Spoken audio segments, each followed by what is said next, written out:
The stagecoach lurched to a stop in front of the dusty postal office in Santa Fe, New Mexico, and Nathaniel Cole's heart hammered against his ribs the way it had done every Tuesday and Friday for the past 6 months, only to be crushed flat when the driver shook his head before Zachary Barrett could even ask the question that had become his constant refrain.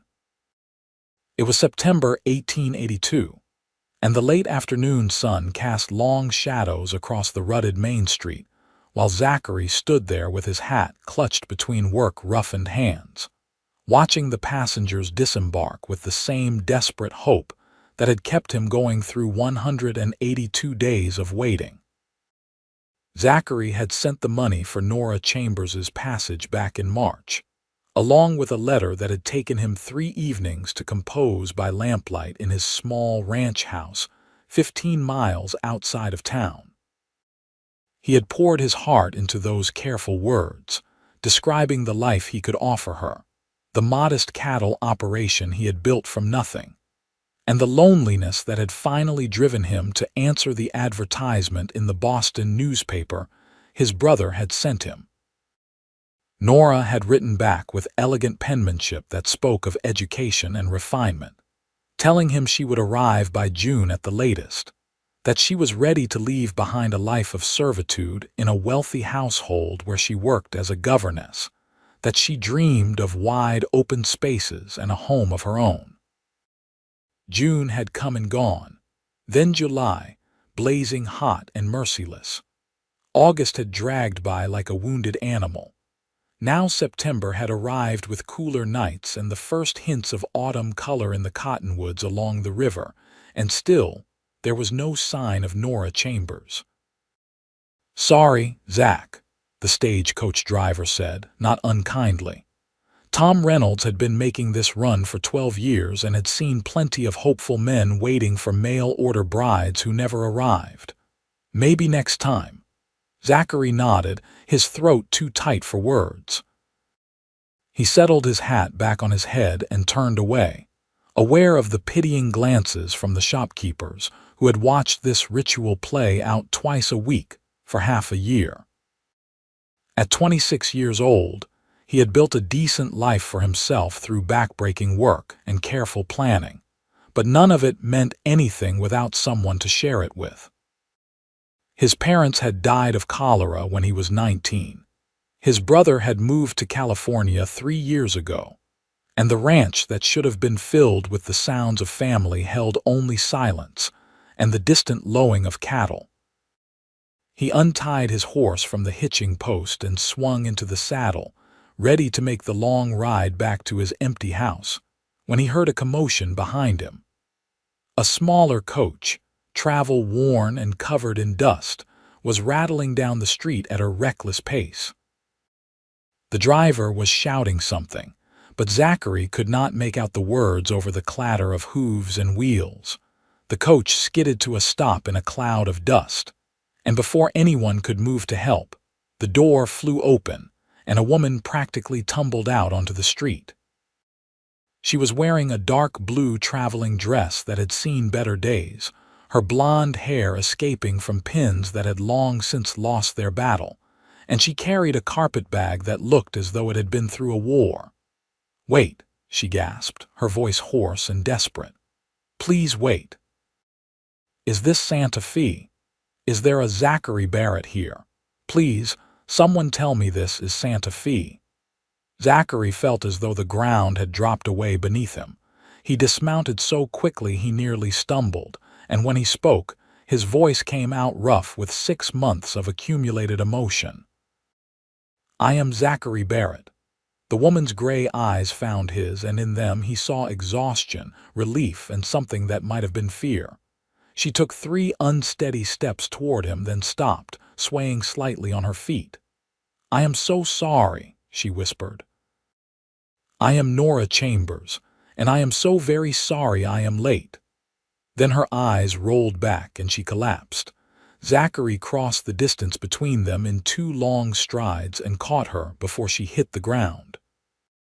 She weighed almost nothing, and up close he could see that her face was gaunt, her lips cracked and dry, her skin bearing the pallor of illness.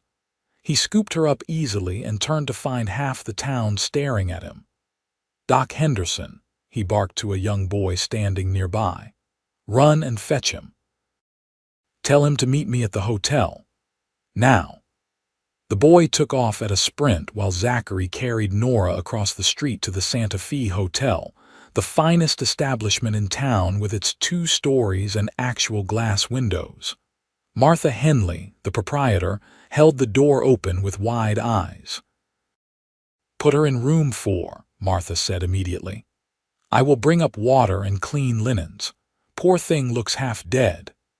Zachary climbed the stairs carefully, hyper-aware of the fragile woman in his arms. In the room, he laid her gently on the bed and stepped back, suddenly uncertain. He had imagined their first meeting 1,000 times, but never like this. He removed her dusty traveling cloak and her worn boots, then pulled a blanket over her, unsure of what else to do. Doc Henderson arrived within minutes, his medical bag in hand and his weathered face grave as he examined Nora. Zachary stood in the corner, his hands clenched into fists, watching the doctor's every movement. "Severe dehydration and exhaustion," Doc Henderson pronounced after a thorough examination. "Possibly some malnutrition as well. What the hell happened to this girl?" "I do not know," Zachary said, his voice tight. "She just arrived." The doctor set about his work with practiced efficiency, getting water into Nora in small sips even though she remained unconscious, checking her pulse and breathing. "She will live," he said finally, "but she needs rest, food, and time. Whatever journey she has been on, it nearly killed her." "Where did she come from?" "Boston," Zachary said. "She was supposed to arrive in June." Doc Henderson let out a low whistle. 6 months ago, Lord Almighty, something must have gone terribly wrong." Martha brought up a basin of warm water and clean cloths, and with quiet efficiency began cleaning the dust and grime from Nora's face and hands. Zachary wanted to stay, but Martha shooed him out with firm instructions to return in the morning. "She needs women's care right now," Martha said gently. "I will sit with her through the night and make sure she is looked after. You have waited 6 months, Zachary Barrett. You can wait 1 more night." Zachary reluctantly agreed, though he found himself unable to leave town. He took a room at the boarding house down the street and lay awake until dawn, staring at the ceiling and wondering what had happened to Nora Chambers in the 6 months since she had left Boston. When he returned to the hotel at first light, Martha met him at the door with a tired smile. "She woke twice during the night," she reported. "Drank some broth and water. She is sleeping peacefully now and the color is coming back to her face. Whatever happened to her, she is a fighter." Zachary paid for the room for a full week, knowing Nora would need time to recover. He also paid Martha handsomely to continue looking after her, then forced himself to ride back to his ranch. The cattle needed tending, and he had neglected his work too much already in recent months. The next 3 days were torture. He rode into town each morning and each evening, but Nora was either sleeping or too weak to receive visitors. Doc Henderson assured him she was improving, gaining strength with each meal, but Zachary felt the familiar anxiety gnawing at him. What if she took one look at him in the full light of day and decided she had made a terrible mistake? What if the ordeal of her journey had changed her mind about marrying a stranger on the 4th day? Martha met him at the hotel entrance with different news. "She is awake and asking for you." Zachary's heart leaped into his throat. He followed Martha up the stairs, his mouth dry and his palms sweating despite the cool September morning. Martha knocked softly on the door, then pushed it open. Nora was sitting up in bed, propped against pillows, wearing a clean white nightgown that Martha must have lent her. Her blonde hair had been washed and braided, and though she was still too thin, the ghastly pallor had been replaced by a faint flush of color. When her gray eyes met his, Zachary saw intelligence, wariness, and something else he could not quite name. "Mr. Barrett," she said, and her voice was soft but steady. "Thank you for catching me. I am told I fainted quite dramatically." "You had reason," Zachary said, moving carefully into the room and removing his hat. "How are you feeling?" "Much better, thanks to the kindness of you and Mrs. Henley and the doctor." She folded her hands in her lap, and Zachary noticed they were trembling slightly. "I owe you an explanation." "You owe me nothing," he said quickly. "What matters is that you are here and you are safe. Nevertheless, you have been waiting and I was unconscionably late." She took a deep breath, and Zachary saw her gathering her courage. "When I left Boston in March, I had your money for the train passage west. I was to take the railroad to Kansas City, then travel by stage to Santa Fe. Everything went according to plan until I reached Kansas City in late March." She paused, her fingers twisting in the blanket. Zachary pulled a chair close to the bed and sat, giving her time. "There was a man at the station," she continued, her voice dropping. "He said he was a travel agent, that he could get me a better rate on the stage passage if I would just come to his office to fill out some paperwork.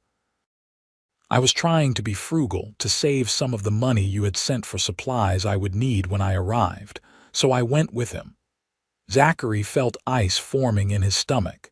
It was not an office. It was a warehouse. There were other women there and men with guns. "They took everything I had, including your money and all my papers. They said they were taking us to work in mining camps in Colorado, that we would work off our passage." Her voice cracked slightly, but she kept going. "We were held in terrible conditions. Some of the women were taken away at night. I knew if I stayed, something awful would happen." "How did you escape?" Zachary asked, his voice hoarse. "There was a fire. I do not know how it started, but in the chaos I ran. I had nothing but the dress I was wearing. I walked for 2 days before a family traveling west in a wagon found me. They were good people, heading to Homestead in Colorado. They took me with them, fed me, let me travel with them, but their destination was Fort Collins, not Santa Fe." She met his eyes directly. "I worked for them for 3 months, earning money for passage south. They treated me fairly, but I was desperate to get here, to explain what had happened, to see if you were still waiting. When I had enough money saved, I left Fort Collins and made my way to Denver, then took stages south through Colorado and into New Mexico. But the journey was hard and money ran short. I worked in Trinidad for 6 weeks washing dishes to earn more fare, then in Las Vegas for another month. Each time I thought I had enough to make it here, something would go wrong. A stage would be delayed, or the fare would be higher than expected, or I would get sick and lose my job." Tears were sliding down her face now, though her voice remained steady. "I never stopped trying to get here. Every single day, I thought about how you must be wondering where I was, thinking I had abandoned you or played you for a fool. But I had no way to send word. No money for postage, and even if I had, I was moving constantly, working whenever I could. I just kept pushing south, getting closer bit by bit. When I finally got on that last stage 3 days ago in Albuquerque, I had not eaten in 2 days because I spent my last coins on the fare. All I could think was that I had to make it here, had to explain, had to let you know I had not forgotten." She looked at him with red-rimmed eyes. "I would understand completely if you want nothing to do with me now. I have brought nothing but trouble and delay. You have every right to send me away." Zachary sat in silence for a long moment, processing everything she had told him. The anger he felt was not directed at this brave, determined woman who had fought for 6 months to honor a commitment to a man she had never met. His anger was for the monsters who had preyed on her, for the circumstances that had nearly broken her, for every hardship she had endured. "Nora," he said finally, and his voice was thick with emotion. "You have been through hell and you still came. You could have given up 100 times. You could have stayed in any of those towns and built a life there. But you kept your word. You fought your way here against odds that would have defeated most people. Do you really think I would turn you away after that?" Fresh tears spilled down her cheeks. "I have nothing to offer you now. No dowry, no possessions except the dress on my back. I am not the woman who wrote those letters full of hope and plans. I am just someone who barely survived." Zachary leaned forward, his eyes intense. "You are someone who survived impossible things. You are someone who keeps her word no matter the cost. You are someone stronger than you have any idea. That is who you are, Nora Chambers. And if you are still willing, I would be honored if you would still consider becoming my wife." She stared at him in disbelief. "You still want to marry me, after everything?" "I have waited every single day for 6 months," Zachary said simply. "Not because I had nothing better to do, but because something in your letters made me believe you were worth waiting for. I was right. You are worth 10 times the wait." Nora covered her face with her hands and wept, her thin shoulders shaking. Zachary wanted to comfort her but was unsure if touch would be welcome after what she had been through. Instead, he sat quietly, letting her release 6 months of terror and hardship and desperate hope. When she finally looked up, her eyes were puffy, but there was something lighter in her expression, as though a crushing weight had been lifted. "I need time," she said softly, "to recover my strength, to feel human again, to get to know you as more than words on paper. Would that be acceptable?" "Take all the time you need," Zachary said. "There is no rush. I have kept a house ready for 6 months. It can stay ready as long as necessary." Over the next 2 weeks, Zachary visited Nora daily, sometimes twice a day when his ranch work allowed. At first, their conversations were tentative, carefully polite, two strangers trying to bridge the gap between the people they had been in letters and the reality of who they were face to face. But gradually, something real began to develop between them. Zachary told her about his ranch, about the dreams he had for expanding his herd, about the house he had built with his own hands after his parents died. He told her about the loneliness of the past 7 years, working sunup to sundown with only cattle and his horse for company. He spoke of his brother in California, of childhood memories, of the love his parents had shared that had made him want the same thing for himself. Nora, in turn, told him about growing up in an orphanage in Boston, about being trained as a governess and placed with a wealthy family when she was 16. She spoke of caring for 3 children who were not her own, of always being neither servant nor family, existing in an uncomfortable space between worlds. She told him how she had dreamed of having her own home, her own children, a place where she truly belonged. That was why she had answered his advertisement, why she had been willing to risk everything to travel west and marry a stranger. "I wanted to matter to someone," she said one afternoon as they sat in the hotel parlor, the proper place for an unmarried couple to visit. "In that house in Boston, I was necessary but not valued. The children loved me, but I would be replaced the moment they no longer needed a governess. I wanted a life where my presence made a real difference." "Your presence makes a difference to me," Zachary said, and meant it. The more time he spent with Nora, the more he saw the remarkable woman beneath the trauma she had endured. She was intelligent and well-read, with opinions on everything from politics to literature. She had a dry sense of humor that caught him off guard and made him laugh. She was curious about everything, asking him dozens of questions about ranching, about the land, about life in New Mexico. By the end of the 2nd week, Nora was strong enough to take short walks around town. Zachary offered his arm, and she took it without hesitation, a small gesture that felt monumentally important. They walked slowly through Santa Fe's winding streets, Nora marveling at the adobe buildings so different from Boston's brick and stone, at the brilliant blue sky that stretched endlessly overhead, at the distant mountains purple against the horizon. "It is beautiful," she said, wonder in her voice. "All those months traveling, I was so focused on surviving that I barely noticed where I was.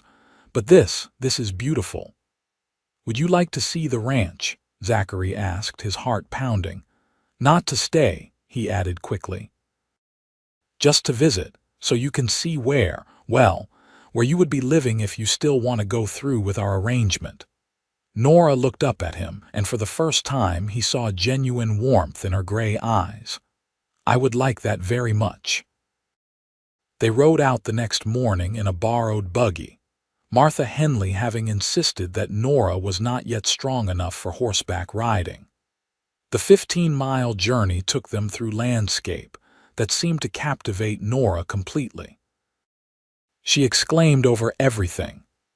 The way the morning light painted the red rock formations, the sight of pronghorn antelope bounding across the grassland, the twisted beauty of juniper trees clinging to rocky hillsides. When they crested the final rise and Zachary's ranch came into view, he watched her face carefully, trying to gauge her reaction. It was not much, he knew. A simple house built of local timber and stone, a barn, several corrals, and a windmill he had installed last year. But he had built it all himself, and he was proud of it. "That is your house?" Nora asked softly. "Our house," Zachary corrected, then flushed. "I mean, if you decide that is what I hope it could be." Nora was quiet as they drove down to the ranch, but when Zachary helped her from the buggy, she turned in a slow circle, taking everything in. "Show me," she said simply. Zachary gave her a tour, aware of how small and plain everything must seem to someone who had worked in a wealthy Boston household. The house had 3 rooms, a main living area with a kitchen, a bedroom, and a small room he had hoped would someday be a nursery. The furniture was simple but well made, most of it built by his own hands during long winter evenings. Everything was scrupulously clean because he had been keeping it ready, hoping against hope that Nora would eventually arrive. She moved through the room slowly, running her hand over the table he had sanded smooth, examining the cookstove, looking out the window at the view of distant mountains. When she turned back to him, her eyes were bright with unshed tears. "You built all of this yourself?" "Most of it," Zachary admitted. "My father taught me carpentry before he died. It is not fancy, but it is solid." "It is wonderful," Nora said, her voice trembling. "Do you know what I see when I look at this place?" Zachary shook his head, unable to speak. "I see a home. Not a grand house where I am just hired help. Not a way station where I am passing through. A real home that someone built with care and hope. I see a place where I could belong." "You do belong here," Zachary said, the words bursting out of him. "I know we have only known each other for 2 weeks. I know you need more time, but Nora, you belong here. With me. I felt it from your first letter, and I feel it even more strongly now." Nora crossed the room to him, moving with the first real strength and confidence he had seen from her. She took his hands in hers, her gray eyes searching his face. "I need to tell you something, and I need you to hear me truly. I am listening. When I agreed to become your mail-order bride back in Boston, it was a practical decision. I needed a new life, and you were offering one. I thought we might develop affection over time, perhaps even grow to care for each other, but I did not expect to feel anything immediately." She squeezed his hands. "These past 2 weeks, getting to know you, seeing your kindness and patience and the way you look at me like I matter, like I am someone worth waiting for, I have felt something I did not expect. Something real." Zachary's heart was hammering so hard he was sure she could hear it. "What are you saying?" "I am saying that I do not want to wait anymore. I am saying that somewhere in these 2 weeks, I stopped thinking of you as the stranger I was supposed to marry and started thinking of you as the man I want to marry. I am saying that if you will still have me, I would like to become your wife as soon as possible." For a moment, Zachary could not breathe.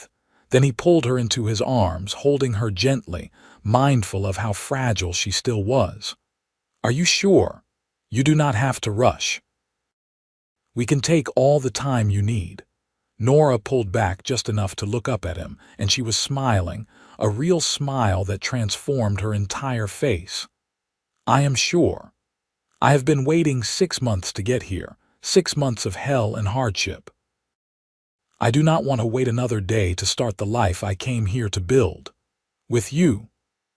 Zachary cupped her face in his hands and kissed her, gently at first, then with growing passion as she responded, her arms coming up to wrap around his neck. When they finally broke apart, both breathing hard, he rested his forehead against hers. "I will make you happy," he promised. "Whatever it takes, however long it takes, I will make sure you never regret this." "I already know I will not regret it," Nora said softly. "You are a good man, Zachary Barrett. That is rarer than you might think." They were married 3 days later in Santa Fe's small Catholic church, with Martha Henley and Doc Henderson as witnesses. Nora wore a simple dress that Martha had altered to fit her still thin frame, and Zachary wore his best shirt and the string tie he had bought months ago in anticipation of this day. Father Miguel performed the ceremony in both Spanish and English, his lined face gentle as he pronounced them husband and wife. When Zachary kissed his bride, he felt 6 months of waiting, worry, and hope crystallize into something solid and real. This was not the romantic beginning he had imagined, but it was better because it was true. They had both fought to reach this moment, and that made it infinitely more precious. The wedding breakfast at the hotel was a modest affair, but half the town turned out to celebrate with them. These people had watched Zachary wait faithfully every Tuesday and Friday, had seen his hope and disappointment, and now they rejoiced in his happiness. Nora was welcomed warmly, her ordeal having been shared in the way news traveled in small towns, and many of the women pressed small gifts into her hands. Embroidered dish towels, jars of preserves, a quilt pieced together by the church ladies. "Thank you," Nora said over and over, her voice thick with emotion. "Thank you so much." When it was time to leave, Zachary lifted his wife into the buggy and climbed up beside her. As they drove out of town toward the ranch, toward their home, Nora leaned against his shoulder, and Zachary felt a contentment he had never known before. The first weeks of marriage were an adjustment for both of them. Zachary was used to living alone, to the silence and solitude of ranch life. Nora was used to the structured routine of a household where her role was clearly defined. Now they had to learn to live together, to share space and decisions, to navigate the intimate reality of being husband and wife. There were awkward moments. Nora did not know how to cook over a wood stove and burned their first 3 dinners before getting the hang of it. Zachary tracked mud across the clean floor she had just scrubbed and got a lecture about removing his boots at the door. They argued about whether chickens should be allowed to free range or kept in a coop. They had to figure out the sleeping arrangements, the bathroom routine, the 100 small details of daily life that no one thinks about until they matter. But there were beautiful moments, too. Zachary taught Nora to ride, and her delighted laughter when she finally stayed in the saddle through a full gallop was worth all the patient hours of instruction. Nora read to him in the evenings from books she had brought from Boston, her cultured voice turning the simple ranch house into a portal to other worlds. They cooked together, worked together, and slowly learned each other's rhythms and preferences. The physical intimacy of marriage came gradually, carefully. Zachary was aware of what Nora had been through, of the trauma she carried. He never pushed, never demanded, always let her set the pace. The first time they truly came together as husband and wife, 3 weeks after their wedding, it was Nora who reached for him in the darkness, her whisper soft but certain. "I am ready," she said. "I trust you."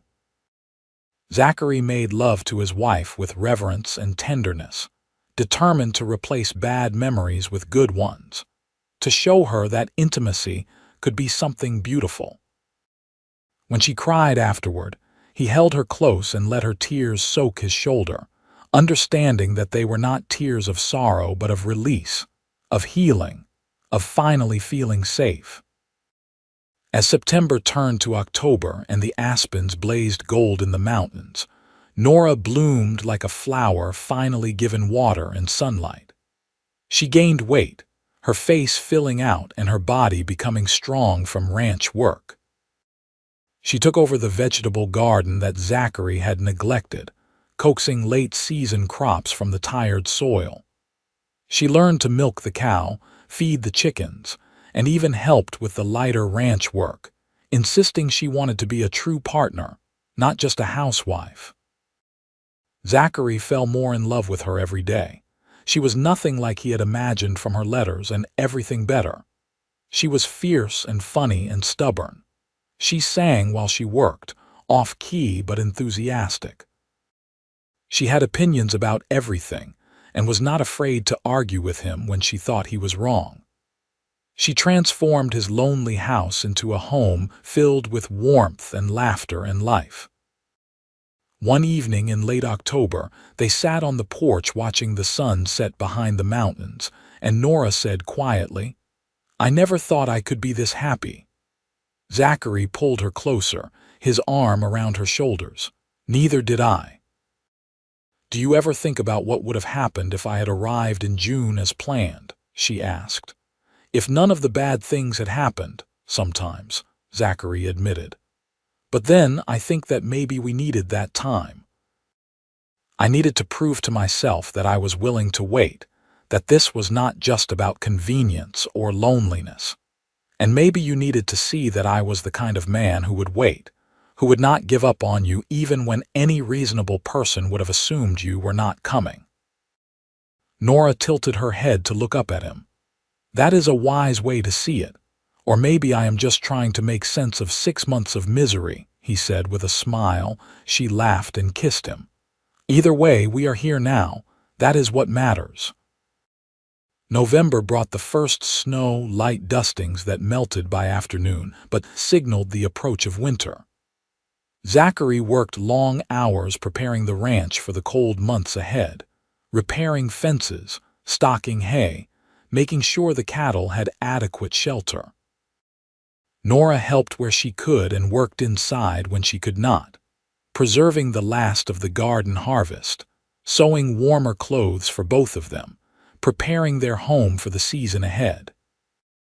They were working together in the barn one afternoon, Zachary mending tack while Nora organized the tool shed, when they heard horses approaching. Visitors were rare at the ranch, and Zachary stepped outside warily, his hand instinctively moving to the rifle he kept near the door. 3 men rode into the yard, and Zachary relaxed slightly when he recognized the leader.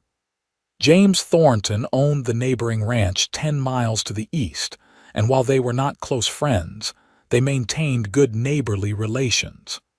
"Zachary," James called out, swinging down from his horse.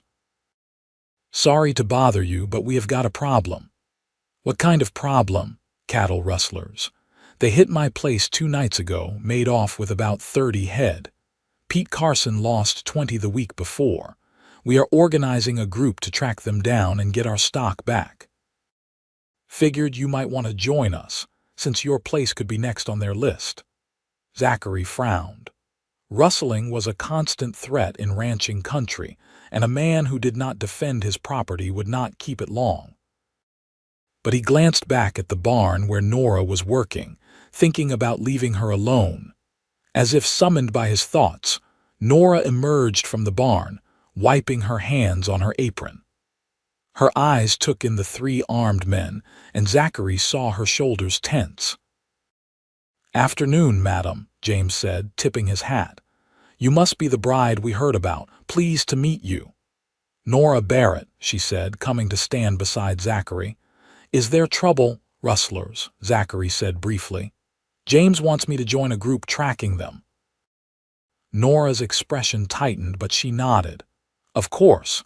We cannot let them steal from our neighbors. When would you leave?" "First light tomorrow," James said. "Should not take more than a few days if we pick up their trail quick." After James and his men left, Zachary turned to Nora. "I do not like leaving you alone."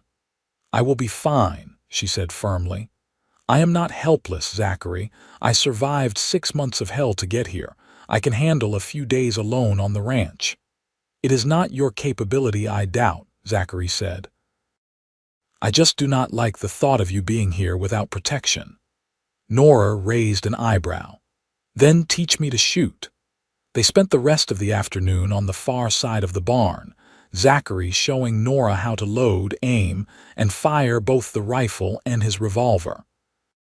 She was a quick study, her hands steady and her focus intense. By the time the sun was setting, she could hit a target more often than not.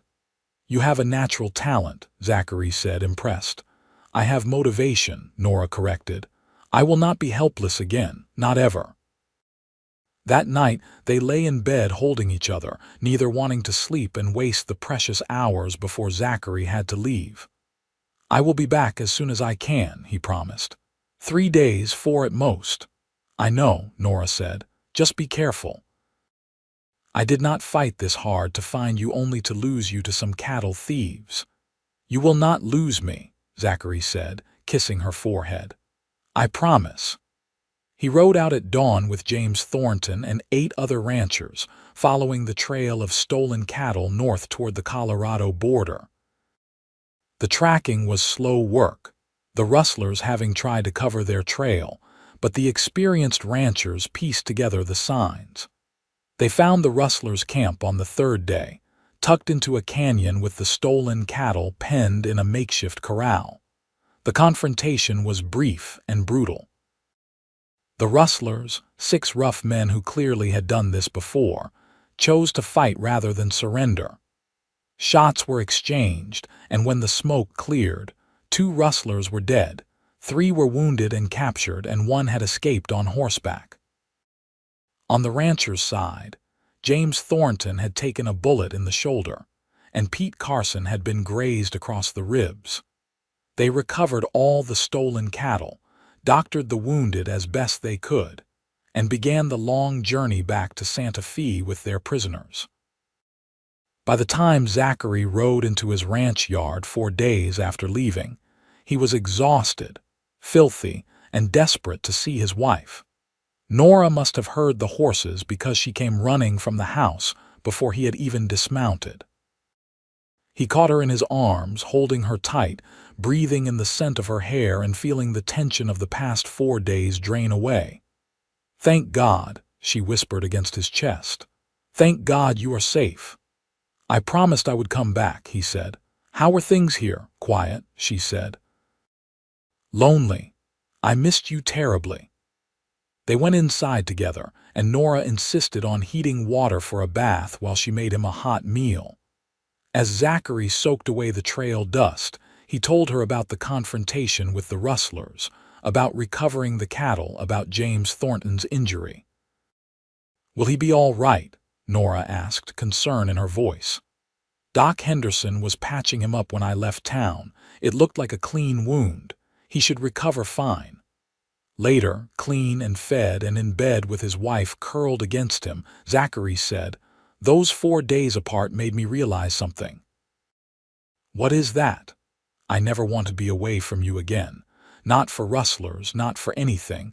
You are the most important thing in my life, Nora. Everything else is secondary." She propped herself up on one elbow to look at him in the lamplight. "We are building a life together. Sometimes that will mean being apart for practical reasons, but I understand what you mean. It felt wrong being here without you." "This is how it was for 7 years before you came," Zachary said quietly. "Just me and the silence. I never realized how lonely I was until I had someone to miss." Nora kissed him softly. "You will never be lonely again. I promise you that." Winter settled over the ranch in earnest in December, bringing snow that stayed on the ground and temperatures that plummeted at night. Zachary and Nora fell into comfortable rhythms, their days structured around the necessities of ranch work and the cozy evenings spent by the fire. Nora continued to prove herself a capable and willing partner, helping with the feeding and care of the animals even in brutal cold. Christmas came, and they celebrated quietly with a simple meal and small gifts they had made for each other. Nora gave Zachary a shirt she had sewn with careful stitches, embroidered with his initials. Zachary gave Nora a hope chest he had built in secret during the hours she was busy with other tasks, the wood sanded smooth and the corners fitted with precision. "For our future," he said as she ran her hands over the beautiful craftsmanship. "For all the things we will collect together over the years." Nora's eyes filled with tears. "It is the most beautiful thing anyone has ever made for me." As the new year of 1883 arrived, Zachary reflected on how much his life had changed in the past 4 months. Last January, he had been alone, contemplating the advertisement that would eventually bring Nora into his life. Now he had a wife he loved deeply, a home that felt complete, and a future that seemed bright despite the challenges they had already overcome. In February, Nora began feeling unwell in the mornings, and it did not take long for both of them to realize what that meant.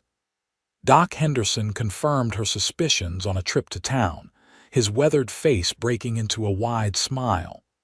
"Congratulations," he said. "Looks like you will be parents by early fall." The ride home was quiet, both of them processing the news. Finally, Zachary said, "Are you happy about this?" "Terrified," Nora admitted. "But yes, very happy." "Are you?" "More than I can say," Zachary said, reaching over to take her hand. "I always wanted children, a family, but I had given up hope it would ever happen." "Well, it is happening now," Nora said with a smile. "We are going to be parents." The pregnancy was not easy. Nora suffered from terrible morning sickness that lasted well into the afternoon. And as spring arrived and the weather warmed, she found the heat exhausting. But she never complained, and Zachary did everything he could to make things easier for her, taking over more of the household tasks and insisting she rest whenever possible. They spent the long summer evenings planning for the baby, turning the small third room into a nursery.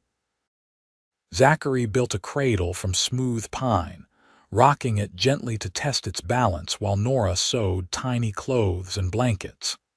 They argued good-naturedly about names, unable to agree on anything. "If it is a boy, I want to name him after your father," Nora said one evening in August, her hand resting on her swollen belly. Zachary looked at her in surprise. "Why? You never knew my father." "Because he raised a good son," Nora said simply. "Because the man you are is a reflection of the parents who loved you. I want our child to carry that legacy." Zachary had to clear his throat before he could speak. "His name was Thomas. Thomas Henry Barrett." "Thomas Barrett," Nora said, trying it out. "I like that. And if it is a girl?" "Sarah," Zachary said. "After your mother." Nora's eyes widened. "I never told you my mother's name. You mentioned it once in one of your letters. You said you barely remembered her except for her name and that she used to sing to you." Tears spilled down Nora's cheeks. "You remembered that?" "I remember everything you have ever told me," Zachary said, pulling her carefully into his arms. "Every word in every letter, every conversation we have had. It is all precious to me." The baby arrived on a warm September evening, almost exactly a year after Nora had stumbled off that stagecoach into Zachary's life. Martha Henley came out to the ranch to help with the birth, along with Doc Henderson. And after 8 hours of labor that left Zachary pacing the yard because he could not bear to hear Nora's cries, a healthy baby boy entered the world. "You have a son," Martha said, emerging from the bedroom with a tired smile. "And your wife is asking for you." Zachary hurried inside to find Nora propped up in bed, exhausted but radiant, holding a tiny bundle wrapped in one of the blankets she had made.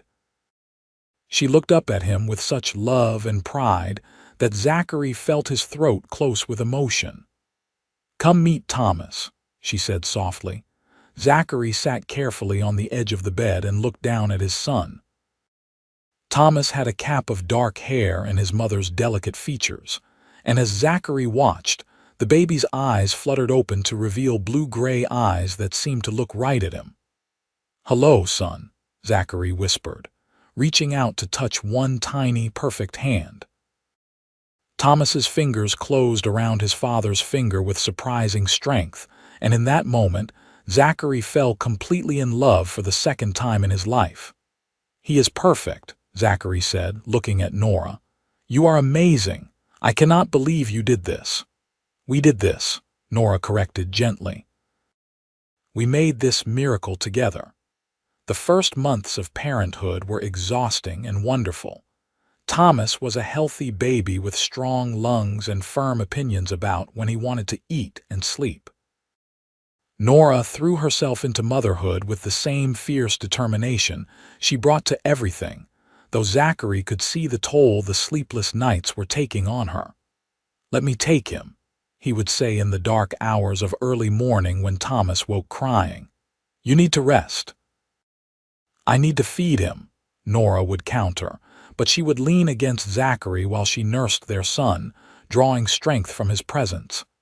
They learned together, making mistakes and celebrating small victories.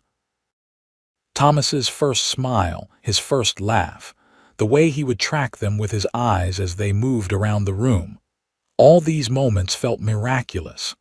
As fall turned to winter, and Thomas grew from an infant into a sturdy baby, Zachary reflected on the past year with wonder.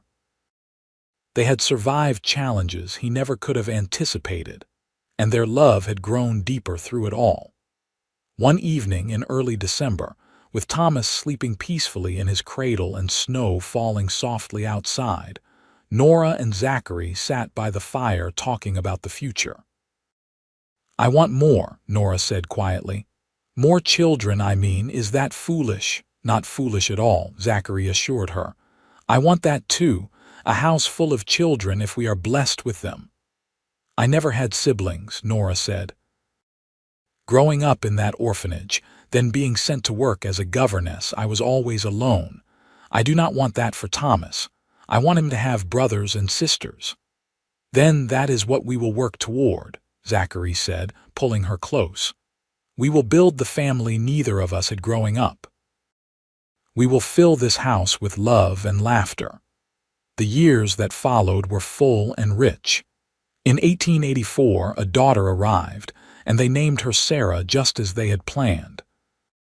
She had her father's dark eyes and her mother's determined chin, and from the moment she could crawl, she followed Thomas everywhere. In 1886, another son was born, and they named him James after the neighbor who had become a good friend. Young James was quieter than his siblings, thoughtful and observant, content to watch the world around him with serious eyes. The ranch prospered as well. Zachary's careful breeding program produced healthy cattle that commanded good prices, and he slowly expanded his operation, buying adjoining land when it became available.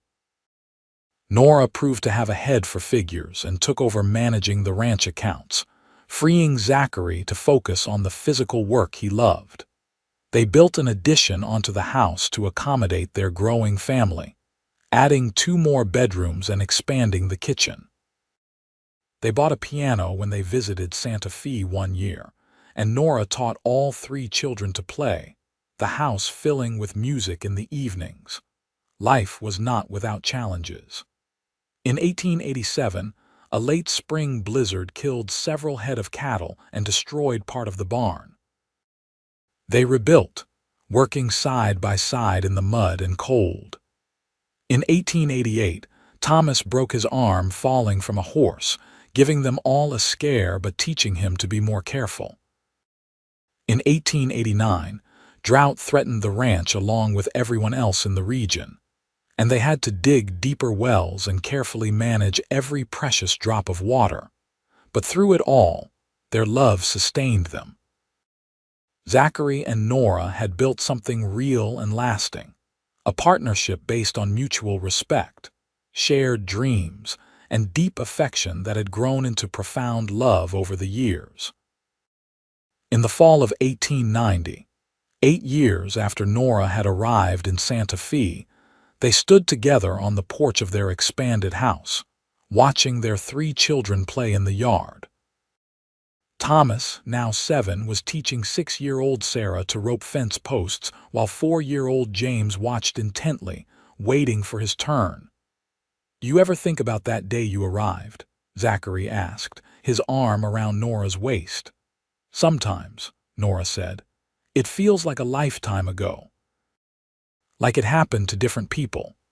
"We were different people," Zachary said. "I was so lonely I did not even realize how empty my life was, and you were running from one difficult life toward an uncertain future." "And now look at us," Nora said, gesturing to the scene before them.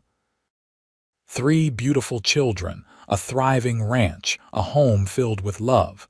Sometimes I have to pinch myself to believe it is real.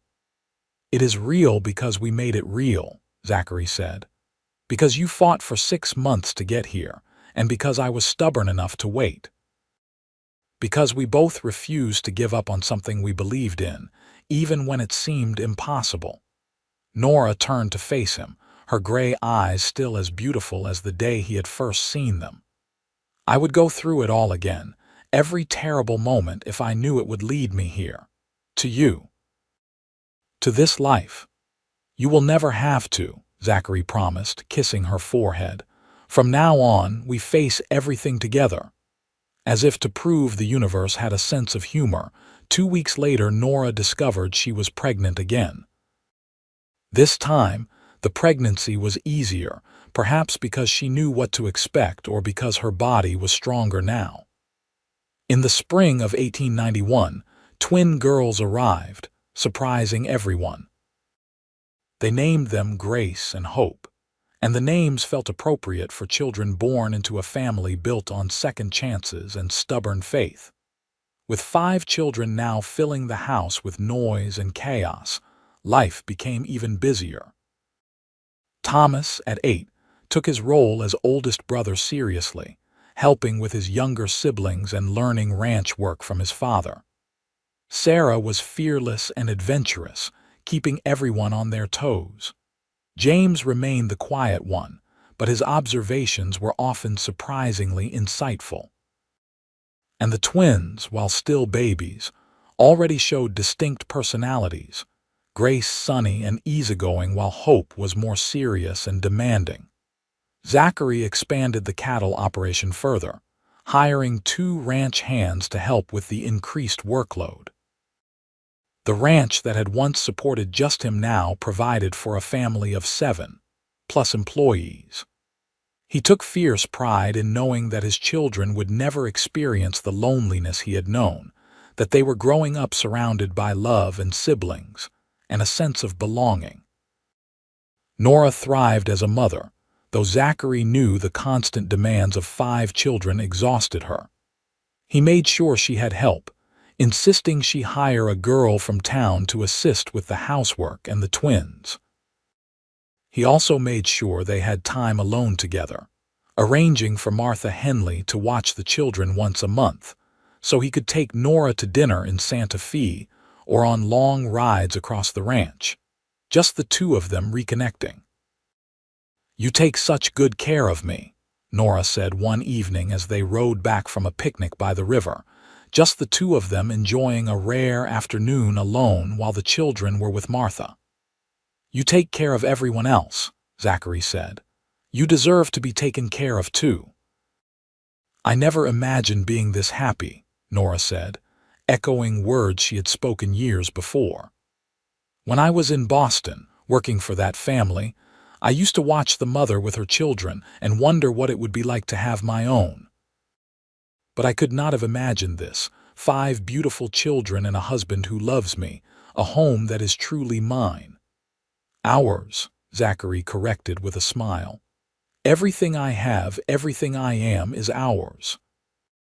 In 1893, Thomas turned 10, and Zachary began teaching him more serious ranch work, taking him on longer rides to check on the cattle, showing him how to read the land and the weather. Sarah, at 9, insisted on learning everything her brother learned, refusing to be left behind just because she was a girl. Zachary taught them both with equal patience, proud of their determination and intelligence. James, at 7, showed more interest in books than ranching, and Nora spent hours reading with him, nurturing his curious mind. The twins, now toddlers, were into everything, requiring constant supervision and providing constant entertainment. The ranch continued to prosper. Zachary's reputation for quality cattle spread throughout the territory, and buyers came from as far as Denver and Kansas City. He invested the profits back into the ranch, buying more land, improving the breeding stock, and ensuring his family's future was secure. In 1894, New Mexico was still a territory, not yet a state, and the wild days of the Old West were fading into memory. Railroads connected the major towns, telegraphs brought news from the wider world, and civilization was slowly taming the frontier. But on the Barrett Ranch, the values of hard work, family loyalty, and keeping one's word remained paramount. Zachary and Nora marked their 12th wedding anniversary in September 1894, and Zachary arranged a special surprise. He had hired extra help to watch the children and reserved a suite at the finest hotel in Santa Fe for 2 full days. Nora protested at first, worried about leaving the children, but Zachary insisted. "We have spent 12 years building this family," he said. "We deserve 2 days to remember why we started." The time alone was like a second honeymoon. They walked through Santa Fe's streets hand in hand like young courting couples, ate long leisurely meals, and stayed up late talking about everything and nothing. They made love with the freedom of knowing they would not be interrupted by a crying baby or an early rising child.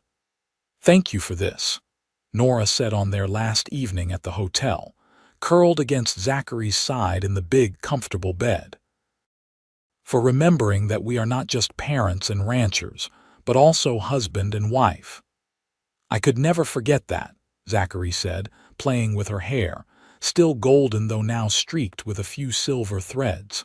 "You are the center of everything, Nora. The reason I get up in the morning, the reason I work so hard. Everything I do is for you and our family." "And I love you more now than I did 12 years ago," Nora said. "More than I did even a year ago. My love for you just keeps growing." They returned to the ranch, refreshed and reconnected, ready to dive back into the beautiful chaos of family life. The children had been well cared for but were thrilled to have their parents home, all 5 of them competing for attention and telling stories about what had happened while they were gone. As 1894 turned to 1895, Zachary was 40 years old and Nora was 37. They had been married for 13 years, and those years had left their marks. Zachary's dark hair was graying at the temples, and his hands bore the calluses and scars of decades of ranch work. Nora's face showed laugh lines around her eyes and mouth, and her body had changed with 5 pregnancies. But when Zachary looked at his wife, he saw only beauty, the beauty of a life well lived together.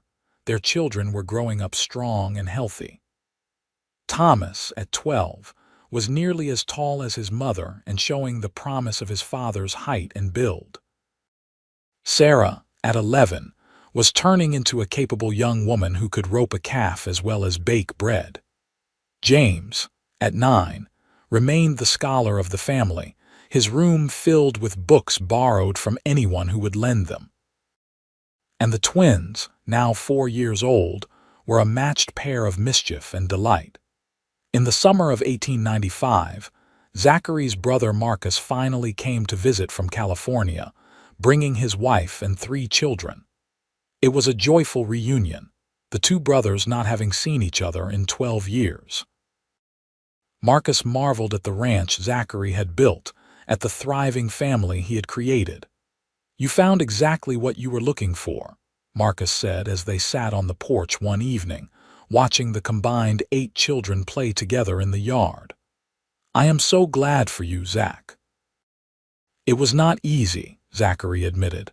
"There were times I thought it would never happen, times when waiting for Nora felt impossible." "But you waited," Marcus said. "That says everything about the kind of man you are." "I waited because something told me she was worth waiting for," Zachary said. "And I was right. She is worth everything." When Marcus's family left 2 weeks later to return to California, they extracted promises for future visits and invitations to come stay on the California coast. The connection between the brothers had been renewed, and Zachary was grateful for it. Family, he had learned, was precious in all its forms. As 1895 turned to 1896, the ranch entered its 15th year under Zachary's ownership, and he took stock of how far he had come. From a young man of 19 with nothing but grief and determination, he had built a successful operation that now supported 2 families, his own and the ranch hands he employed. He had transformed from a lonely bachelor into a husband and father, roles that suited him better than anything else ever had. But more than the material success, Zachary treasured what he had built with Nora. Theirs was not a storybook romance that had come easily. It was a love forged in hardship and waiting, tested by time and challenges, and proven genuine through countless small moments of partnership and care. They had built their life together brick by brick, day by day, choice by choice. In the spring of 1896, tragedy struck when a ranch hand was killed in an accident, thrown from a horse and breaking his neck. Zachary and Nora attended the funeral in Santa Fe, standing with the young man's widow and children, and afterward, Zachary made sure the family was provided for, setting aside funds to help them until the widow could find new work. "You did not have to do that," Nora said as they rode home. "Yes, I did," Zachary said simply. "He was working for me when he died. His family deserves better than to be left with nothing." It was gestures like these that made Nora love her husband even more. He was not just a good man in the abstract, but in the specific, everyday choices that defined character. He kept his word, treated people fairly, and looked after those who depended on him. These were the values they were teaching their children, not through lectures but through example. As their children grew older, Zachary and Nora made sure they understood the story of how their parents had met, how Nora had fought for 6 months to reach Santa Fe, how Zachary had waited faithfully every Tuesday and Friday. They wanted their children to understand that love sometimes required patience and perseverance, that the things worth having were worth fighting for. "So Mama almost did not make it?" Sarah asked one evening when the story was being retold. "But she did make it," Zachary said, pulling Nora close. "That is what matters. She never gave up and neither did I." "Because you loved each other?" Thomas asked. "We did not even know each other yet," Nora said. "We loved the idea of each other, the hope of what we could build together." The real love came after, from working together and choosing each other every day. It was a lesson their children took to heart, understanding that love was both a feeling and a choice, both a gift and a responsibility. In 1897, Thomas turned 14 and began talking about his future. He wanted to be a rancher like his father, to eventually take over the family operation or start his own spread nearby. Zachary was pleased, but made sure Thomas understood the work and sacrifice involved. "Ranching is not romantic," Zachary told his son as they worked together mending fence one hot afternoon. "It is hard, dirty, often frustrating work. But if you love the land and the animals, if you love the freedom and independence, then it is the best life there is." "I love it," Thomas said with certainty. "I cannot imagine doing anything else." Sarah, at 13, was less certain about her future. She loved the ranch but also had dreams of seeing more of the world, of experiencing life beyond the boundaries of their land. Nora encouraged these dreams while also teaching her practical skills, knowing that a woman needed to be able to support herself in any circumstance. James, at 11, had discovered a passion for drawing and spent hours sketching the landscape, the animals, his family. His detailed pictures showed real talent, and Zachary wondered if his middle son might become an artist, something completely different from ranching. The twins, now 6 years old, were still young enough that their futures were wide open. Grace wanted to be a teacher, a new ambition acquired from the traveling teacher who came to the area 3 times a week to instruct the ranch children. Hope wanted to be a doctor, inspired by Doc Henderson's visits to tend minor injuries and illnesses on the ranch. Zachary and Nora encouraged all their children's dreams, determined that they would have choices they themselves had not had growing up. Education was a priority, and Zachary made sure the traveling teacher was well paid and that his children had access to books and learning materials. In the fall of 1897, 15 years after Nora's arrival in Santa Fe, they hosted a celebration at the ranch. They invited everyone who had been part of their story. Martha Henley, now in her 60s but still running the hotel, Doc Henderson, grayer but still sharp, James Thornton and his family, other neighbors and friends who had become like extended family over the years. It was a beautiful day, warm but not hot, with a brilliant blue sky overhead. Tables were set up in the yard, loaded with food that Nora and the ranch hands' wives had prepared. Children, dozens of them now from various families, ran and played while adults talked and laughed. Zachary stood with his arm around Nora, surveying the gathering with deep satisfaction.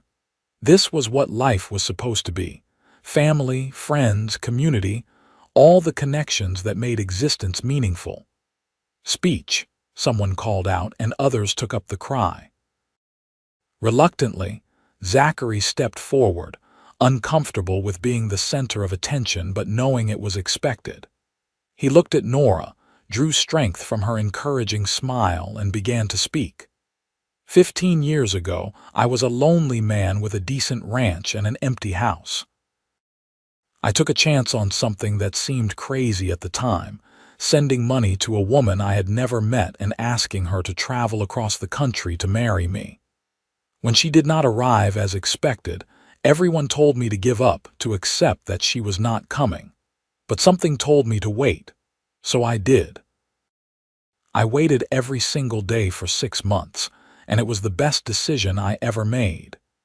He reached back and pulled Nora forward to stand beside him. This is the woman who fought through hell to get here, who never gave up even when any reasonable person would have. She made me a husband, a father, a better man than I ever would have been alone. Everything good in my life comes from the day she stumbled off that stagecoach and into my arms.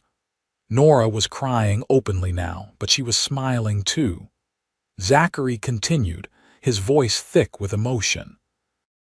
The point of this story, the reason I am telling it again today, is that the best things in life require patience and faith. They require showing up every day, doing the work, and refusing to give up even when it is hard. Nora and I have built this life together one day at a time, one choice at a time, one challenge at a time, and we will keep building it for as long as we are blessed to have. The gathering erupted in applause and cheers. Thomas and Sarah came forward to hug their parents, followed by the younger children. Friends and neighbors pressed forward with congratulations and well wishes. It was a perfect moment, one Zachary knew he would remember for the rest of his life.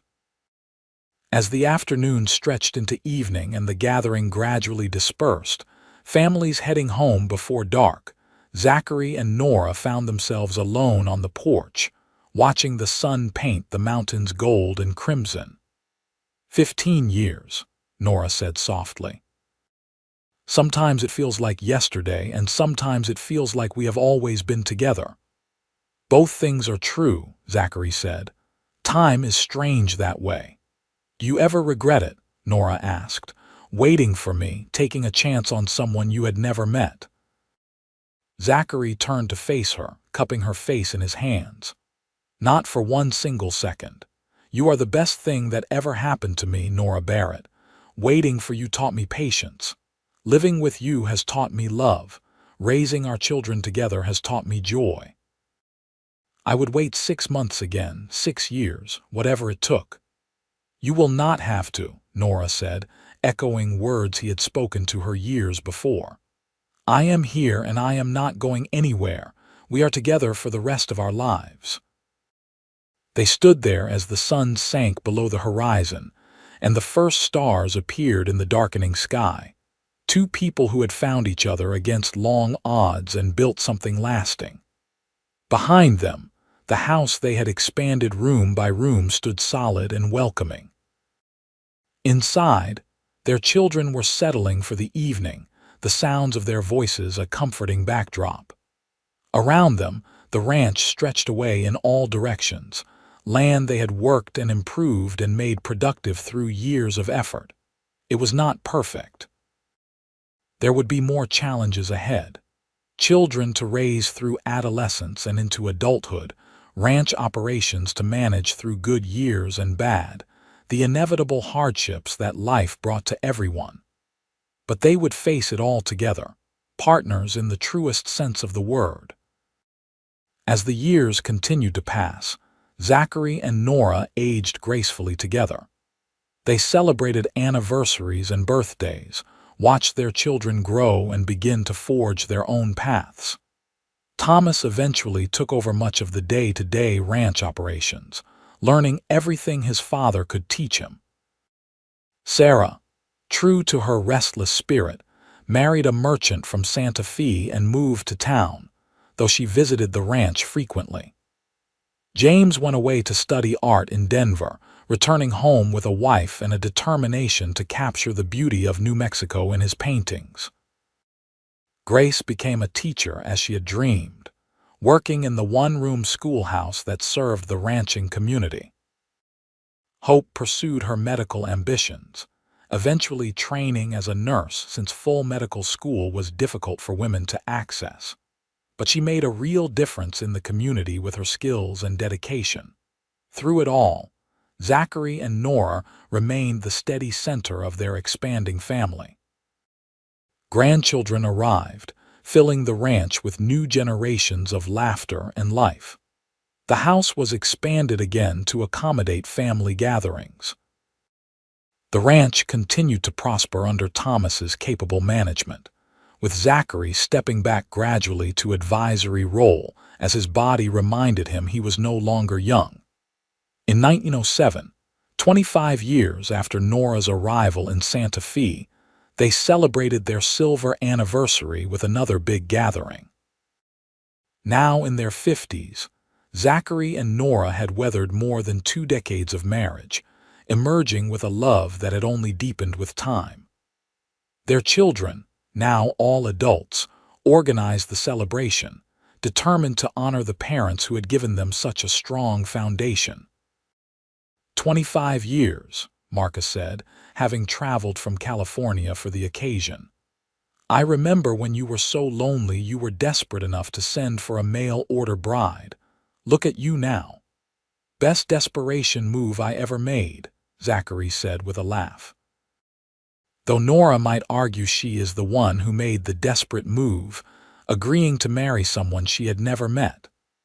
We were both desperate in our own ways, Nora said, joining the conversation. But we were also both hopeful. That combination of desperation and hope is what brought us together. As the celebration wound down and their children and grandchildren departed, Zachary and Nora once again found themselves on the porch, their favorite spot for reflection. The ranch had changed so much in 25 years, expanded and improved and modernized in countless ways. But the core of it remained the same, a home built on love and hard work. You remember what you said the day I arrived? Nora asked. After I woke up in that hotel room, I said a lot of things, Zachary replied. Which part? You said I had been through hell and still came. That I could have given up 100 times, but I kept my word. You said that was who I was. Nora took his hand. Do you know what I realized later? That was who you were too. You could have given up 100 times during those 6 months, but you kept your word. You showed up every Tuesday and Friday. That is the foundation we built our marriage on, both of us being people who keep their word no matter the cost. I never thought of it that way, Zachary said slowly, but you are right. We are both stubborn, that is for sure. Stubborn enough to wait, Nora said. Stubborn enough to fight for what we believe in. Stubborn enough to build something that lasts. They sat in comfortable silence, watching the sun set over the land they had worked together for 25 years. 5 children raised, grandchildren arriving. A successful ranch, a strong marriage, these were the fruits of their stubborn determination to honor commitments and build something meaningful. In 1912, 30 years after Nora's arrival, New Mexico finally achieved statehood, and the Barretts celebrated along with everyone else in the territory turned state. It felt like the end of an era and the beginning of something new. The wild frontier of Zachary's youth had been tamed, transformed into something more civilized, but, he hoped, retaining the values of independence and self-reliance that had defined it. Thomas, now 40, was fully in charge of the ranch operations, though he still consulted his father on major decisions. He had married and had children of his own, continuing the Barrett legacy on the land. The other children were settled in their own lives, all of them successful in their own ways, all of them carrying forward the values their parents had instilled. As Zachary and Nora entered their 60s, they had the luxury of stepping back from the day-to-day demands of ranch life.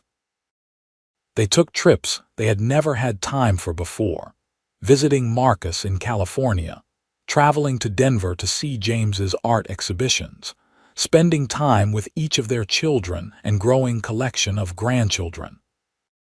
But they always returned to the ranch, to the house where they had built their life together. It was home in the deepest sense of the word, not just a physical structure but a repository of memories, a testament to everything they had overcome and achieved together. In the spring of 1917, 35 years after Nora's arrival, Zachary fell seriously ill. Pneumonia struck hard and fast, and for several terrifying weeks, Nora thought she might lose him. She sat by his bedside day and night, refusing to leave, just as he had waited for her all those years ago. "You cannot leave me," she whispered to him during one of his lucid moments. "Not yet, we have more years ahead of us. You promised me we would grow old together." "I am trying," Zachary said weakly. "I am not ready to leave you either." He fought and Nora fought alongside him, and gradually, slowly, he began to recover. By summer he was back on his feet, thinner and weaker but alive. The illness had scared them both, a reminder that their time together, however long and rich it had been, was not infinite.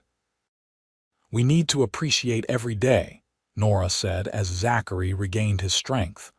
"Not just live through them, but really appreciate them." They did just that. Every morning they made a point of watching the sunrise together. Every evening they sat on the porch and talked, really talked about everything and nothing. They held hands more, said "I love you" more often, made sure their children and grandchildren knew how much they were valued. In 1920, as Zachary approached his 64th birthday, and Nora her 62nd, they marked 38 years of marriage. They were great-grandparents now, the family tree they had started branching out in multiple directions. The ranch was in the capable hands of the third generation, with Thomas's oldest son showing the same dedication to the land that his father and grandfather had demonstrated.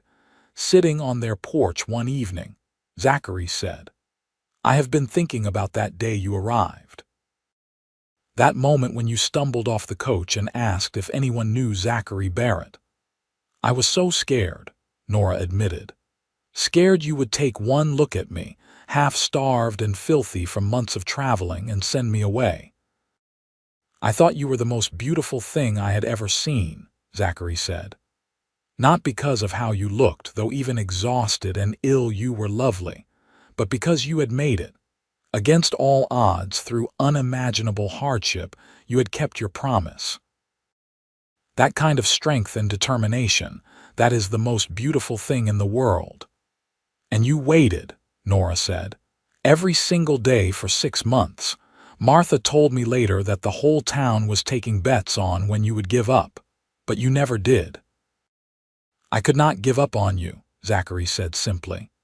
"Something in your letters told me you were worth waiting for. I was right." They sat quietly, holding hands, two old people who had loved each other well through nearly 4 decades of marriage.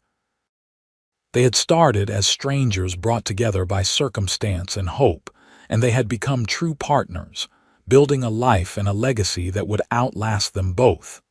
As the sun set and the stars began to appear, Nora leaned her head on Zachary's shoulder. "Thank you for waiting for me." "Thank you for being worth the wait," Zachary replied, kissing the top of her head. They remained there until the last light faded from the sky. Two people who had found each other against impossible odds and held on tight through everything life had thrown at them. Their love story had not been easy or simple, but it had been real, and it had been worth every moment of waiting, every challenge overcome, every tear shed and triumph celebrated. In the years that followed, they continued to grow old together, surrounded by the family they had built and the land they had tended. When Zachary finally passed away in 1926 at the age of 70, he died peacefully in his sleep with Nora's hand in his, having lived a long and fulfilling life. Nora followed 2 years later, having told her children that she had stayed as long as she needed to ensure everyone was settled. But now, it was time to rejoin the man she had loved for 46 years.